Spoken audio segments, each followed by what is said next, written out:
Hi viewers, welcome to another episode where we're looking at IELTS listening. Previously we looked at IELTS speaking, IELTS writing, and so today I want us to look at IELTS listening test. And so the IELTS listening test takes 30 minutes. 30 minutes and you have 40 questions to answer.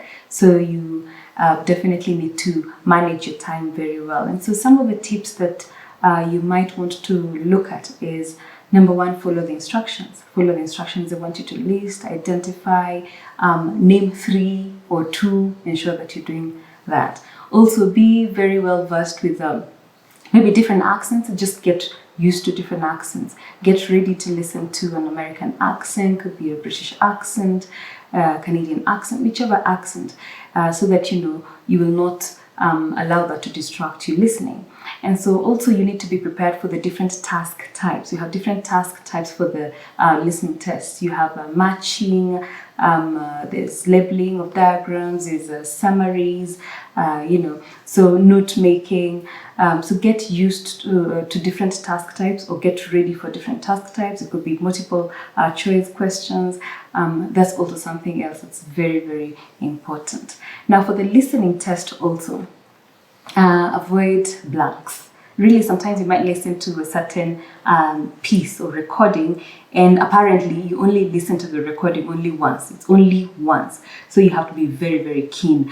Now, so something that you need to ensure that you do is not to leave blanks. So if a question passes you, and you probably maybe have a blank, don't dwell there, because what happens, you will forget what that you're meant to answer the rest of the questions, and so that might not work very well for you. So do not dwell there if you're not able to answer certain question. You might want to listen to contextual clues. So if the piece was about transport, maybe the blank that you left or you forgot would be maybe a lorry or a vehicle, whatever.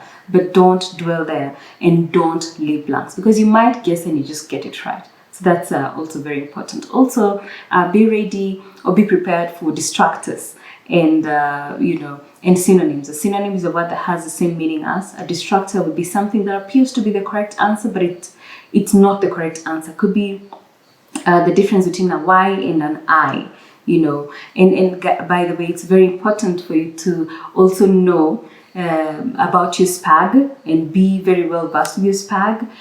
SPAG has to do with spelling, punctuation, and grammar. So if maybe the answer for a certain question was boys, and then you go ahead and write boy, you won't get it right. Yeah, because if the answer was boys, there's no way it could be one boy. So be ready with your SPAG, spelling, punctuation, and grammar. Apostrophes, where should they be? A full stop, where should it be? Proper nouns definitely begin with capital letters. So some of those are very, very important. The basic language skills, parts of speech, SPAG, very, very important in your listening test. So it's important also for you to practice, because the moment you practice listening as much and working with your if you have a tutor, you can work with a tutor, you can listen to some listening recordings, try and answer questions on your own, then you will be very well prepared for the test. So if you do not practice, then the practice makes perfect. So if you don't practice, then you might get shocked, because again, this test is also about time management. You have this much time, you only listen to the recording once, so really practice will come through for you in a big way. So basically, I think those are the tips for the IELTS listening test. And if you have any questions, you can leave them down here and then we can try and tackle them.